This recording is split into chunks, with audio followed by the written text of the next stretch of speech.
আজকে বাংলাদেশে গত 16 বছরে যে ফেসিবাদ কায়েম করেছিল, জুলাই বিপ্লবে যে আমাদের 2000 ভাই বোনকে শহীদ করেছিল, 40,000 ভাই বোনকে গাজী করেছে, হেলিকপ্টার থেকে গুলি করে আমাদের শহীদ আনাস, শহীদ তাহমিদ থেকে শুরু করে হাজার হাজার আমাদের ভাই বোনদেরকে শহীদ করেছে।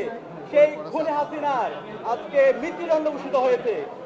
এই রায়ের মাধ্যমে আজকে জুলাই বিজয় হয়েছে। এই রায়ের মাধ্যমে আজকে জুলাইয়ের প্রজন্ম বিজয় হয়েছে। এই রায়ের মাধ্যমে আজকে শহীদদের যে আকাঙ্ক্ষা সেটি বাস্তবায়ন হয়েছে, ইনসাফের বিজয় হয়েছে। একই সাথে যে খুনি হাসিনার দূষর সাবেক স্বরাষ্ট্রমন্ত্রী খুনি আসাদুজ্জামান কামাল, তারও আজকে মৃত্যুদণ্ড রায় ঘোষণা হয়েছে।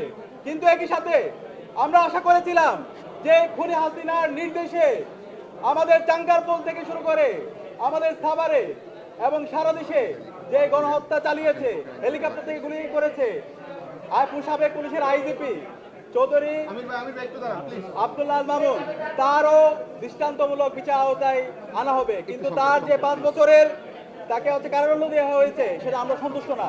আমরা অন্তর্বর্তীকালীন সরকার আন্তর্জাতিক অপরাধ ট্রাইব্যুনালকে অনুরোধ করবো, তার যে অপরাধের মাত্রা সে অনুযায়ী তাকে যেন ন্যায্য বিচারের আওতায় নিয়ে আসা হয়। একই সাথে আমরা ডাকসুর পক্ষ থেকে বলতে চাই, এই খুনি হাসিনা এবং তার সকল দূষরদের, তারা বিগত 16 বছরে যত ফেসিবাদ কায়েম করেছে, যত গণহত্যা এবং শিশুহত্যা করেছে, এই প্রত্যেকটা হত্যাকাণ্ডের বিচারে স্বাধীন বাংলাদেশে হতে হবে।